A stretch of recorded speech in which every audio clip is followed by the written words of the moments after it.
I have a super fun runner project for you, so grab your favorite charm pack and let's get started.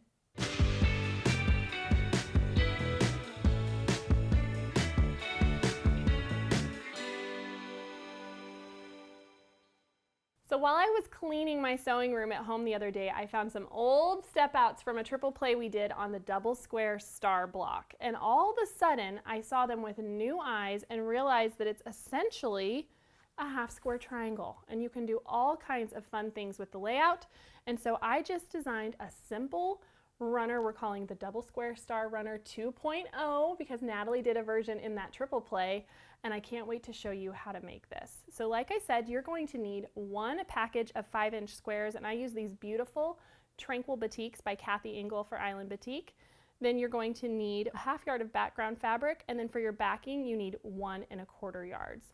So let me show you how to make this. It goes together so fast. So we're going to start by opening up our pack of 5-inch squares. We'll just take them all out of here. And I wanted this to be scrappy. In a lot of the other designs where we use this block, we kind of match light colors together, but I wanted to see what it would look like scrappy, and I think it's just really beautiful. And so I'm just going to mix these up. I've got this blue, and we'll grab a yellow. And some of this green. Just trying to make sure I get a few different prints in here. And then also, how about a teal? There we go. All right, so I'm just gonna press this so it lays flat. And then from some of these, I'm going to cut them in half both directions so that they measure 2.5 inches square.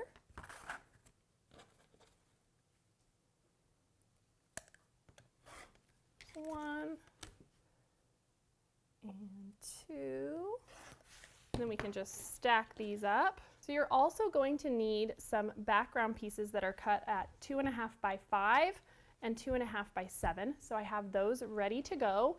And then now we can start kind of assembling our block. And so we'll begin with just our solid 5-inch square, and then we're going to take our 2.5 by 5-inch rectangle and one of our 2.5-inch print squares.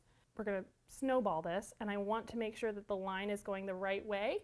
And so I like to just lay it against my square to begin with. And then this is a great project that you can just sit and chain piece one after the other once you know they're going the right way. And so we've got this one.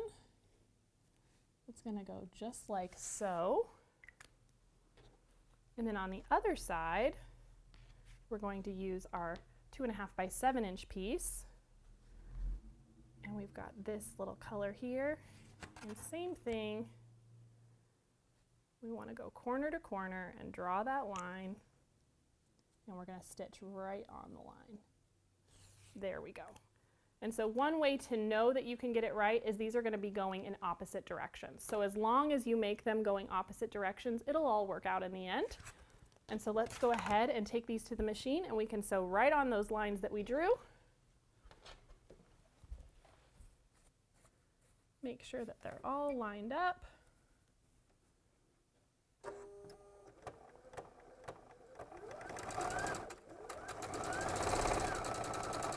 There's one. And I can just slide this one in right behind.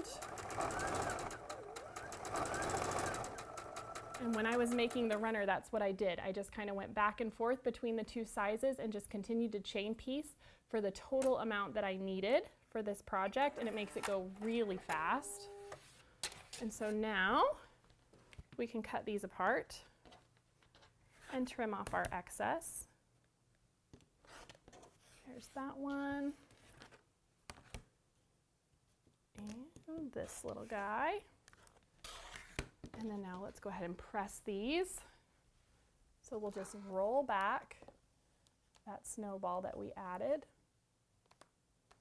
to one, and then the other. There we go. Ooh, that one got a little wonky. I must have missed some stitches. So that is good to know. I'm just going to press that again and we will stitch it one more time because it didn't go all the way to the end.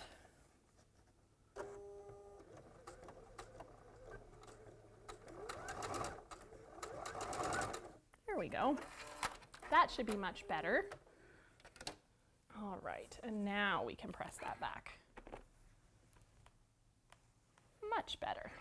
All right, so there are our two snowballed strips going in opposite directions. And so we are just going to lay this right against our 5-inch square, and we'll start by sewing this one on.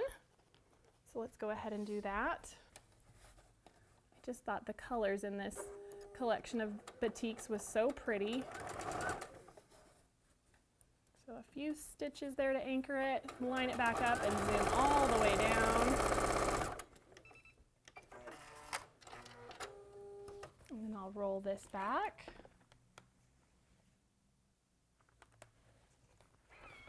And then we'll do this one. We want to make sure that our print is touching the print. Put this right sides together.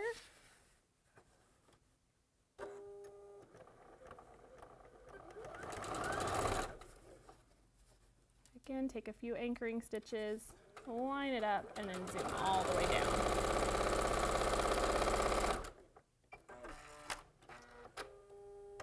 All right.